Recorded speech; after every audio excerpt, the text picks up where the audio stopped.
anxious here at Eden Park. The rain has stopped, but the early conditions for these players are going to be very challenging indeed. But the big moment is upon us. It's Wales against France for a place in the World Cup final. We'll be hearing from the Welsh Grand Slam captain Michael Owen shortly, but first here's match commentator Nick Mullins.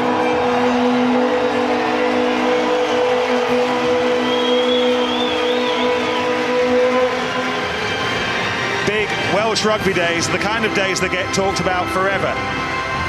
But in the 130 years they've been playing test matches, this is the biggest. By midnight over here, by midnight back home, Wales could be in a World Cup final.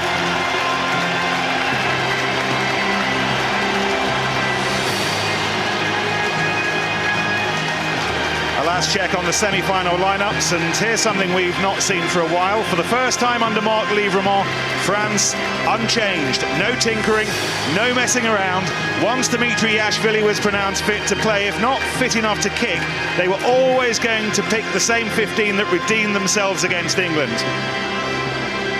A Welsh 15 that might be recited off by heart in the years ahead. Essentially, it's the same team that dealt so clinically with Ireland. The one change of Biggie, Rhys Priestland, who's purred in the fly-half shirt to this point, hasn't recovered from a shoulder problem. So James Hook gets another chance to remind us of his special qualities. Warren Gatland hasn't been the type of coach here who's littered the pitch with replacements in the latter stages. So as much as the Joneses, Ryan and Stephen will be aching to have their tuppence worth, and while the younger Williams, Lloyd and Scott are keen to show their talent, there's no guarantee any of them will get out of the tracksuits. It's hard to imagine My Hen Vlad Vern Hadai will ever have been sung with such gusto as it's about to be here in Auckland or back in the Millennium Stadium in Cardiff. Likewise, La Marseillaise.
Miles bridged by song. We're about to find out if Wales can reach the World Cup final.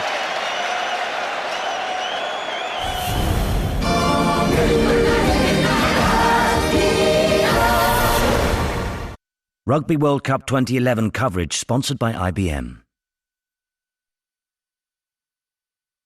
To guarantee a great Christmas, Argos it. Pick up our best ever Christmas gift guide. Right now, there's £120 off this HP laptop package, now under £380. Plus, save £100 on this Samsung 32-inch HD-ready TV, now under £250. And buy the Xbox 360 with Kinect and get FIFA 12 and Forza Motorsport free. Go online or pick up our Christmas gift guide in-store. Argos it. Roaming free as the breeze, what's to stop me in the fight? I can live as I please, open road, open sky. The lighter you are, the more agile you are. Built with Audi ultra-lightweight technology, the new A6 Avant. Rugby World Cup 2011 coverage sponsored by IBM.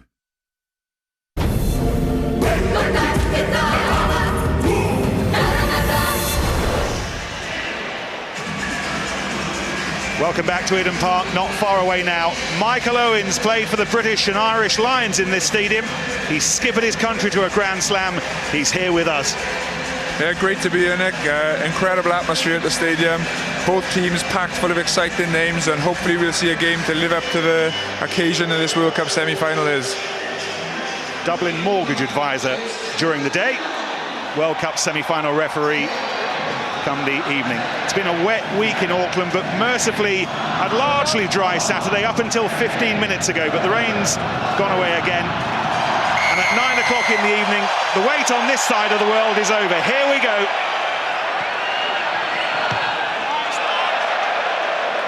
First job for Dimitri Yashvili is to test that dodgy left thigh of his. Not going to be kicking more than he has to this evening, protecting the leg that he hurt against England. And he doesn't find that much distance. First line out for Wales, first line out won by Wales. Under the arms of Hugh Bennett. This is what the French did to them in Paris in the Six Nations in March. An early taste of their own medicine.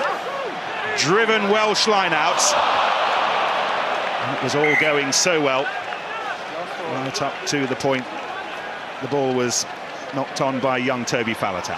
Yeah, and a great start by Wales as well. A really clever ploy off a kick-off, kick into Yashvili. That looked deliberate to test him out, to make him kick. So very clever play by Wales, but then the driving lineup was superb. They kept shearing off and coming off the side. Very, very good start from Wales. Just be disappointed that they made that unforced error there. Yes, it was noticeable how little distance Yashvili got with that kick. It won't have gone unnoticed by the Welsh, you can guarantee.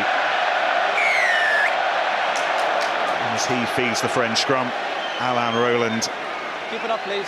Straight in. Gives France the first penalty.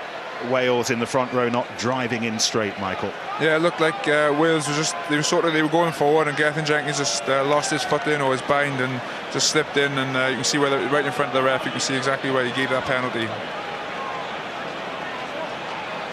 89th meeting between these two.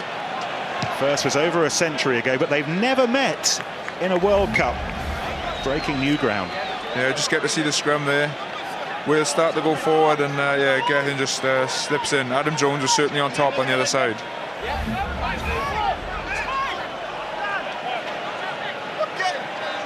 French line-out, which went so well against England a week ago. William Servat, the Toulouse man, 33 now. Finds another giant of 7 days previous, Imanol Arinordaki. Hard to recall a better game than the one he played against England. Here goes Servat, really sprinting towards the 10-metre line. Tackle needed to be made by Faletau. Yashvili to Arinordaki. How much work did he get through a week ago? Yashvili, tempting little kick, looking for Palisson and testing Lee Halfpenny. Very good start by the French there. The first time they've had possession. Haranordiki is excellent in the line-out and surely be a focal point for them there. Great ball and a very clever breakout. You see a Servat just comes out, Wales are getting them going backwards. Great break, good tackle by Falatau, and a really clever kick comes afterwards from Yashvili, putting Lee Halfpenny under a little bit of pressure.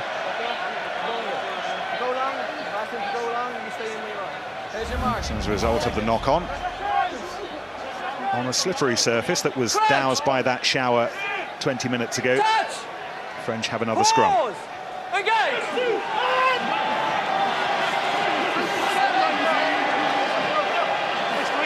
Great position. Ball controlled carefully by Haranordiki. Then he breaks off the back and he's tackled by Sam Warburton, one of the stars of this tournament. So much admiration has been built up for the Welsh captain in New Zealand over the course of the last 6 or 7 weeks. Nicola Maz with the loose ball to Jean-Baptiste Poux. And the backs will be saying that's what happens when the front row pass to each other. Wales will be grateful to have an opportunity to clear their lines, and Hook needed to do it quickly. Gathered on halfway by Palisson. This is Maxime Medard, scored France's second try before half-time against England. He runs into Roberts.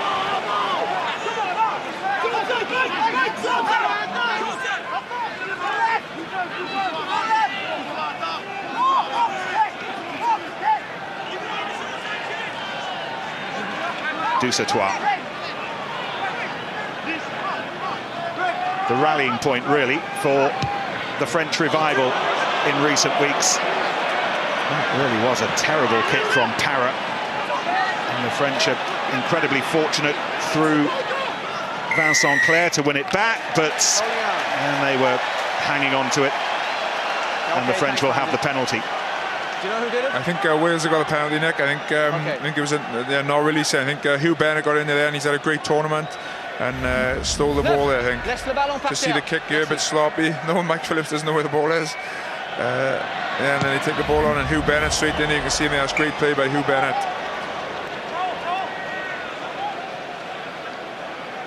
I think one of the things we saw there as well, France had really slow ball, and one of the features of Wales' game that was so impressive last week was that line speed getting up in that situation. It was still there in the game, but it was a little bit more laboured than it was against Ireland. Sam Warburton got up, but the other guys were a bit slower, so it'll be interesting to see how Wales go in that area. Line out one by Jones. Hook with the chip to North.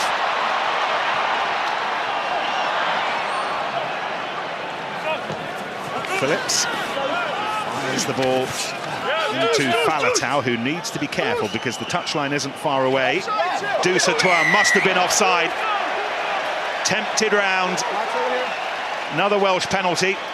This time in kicking range, perhaps. Yeah, definitely in kicking range for James Hook. I think that's one of the things Wales do very consistently. They go around the corner that extra time where most teams wouldn't go for it. And Toby, they have to be careful that France I think it's an area where opposition teams can attack. You see the kick, a very clever kick from James Hook. George North, great to see him getting on the ball early. And again, he just gets away from that first tackler. He's really powerful. But you see Wales then, they go around the corner, hit Toby Falatau, Mike Phillips with a bit of a fumble, but then that's after Toby Falatau ruck, sorry, but Toby Falatau has the ball. France nearly get him into touch. I think that's an area where teams can attack Wales because they are quite predictable in going down that extra 5 metres. And the decision is to go for goal. James Hook, who's on his way from the Ospreys to France. Once this tournament's done, he's going to play his rugby for Perpignan.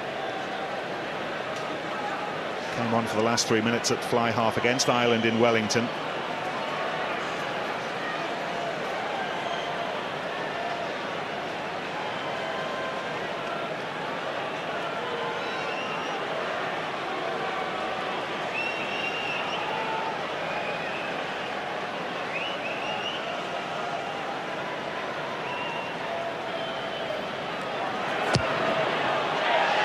He's curled it in.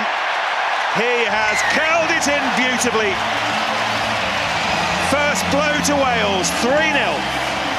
Great kick by James Hook. I think it's been pretty much a very even game so far. It's gone back and forth, whoever's had possession.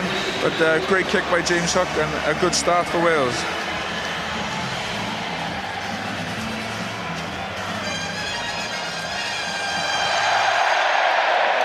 Morgan Parra with the restart. Beautifully plucked out of the air by Alan Wynne-Jones. Winning his 58th cap this evening. So many of these Welsh players are seasoned now. Much of the talk has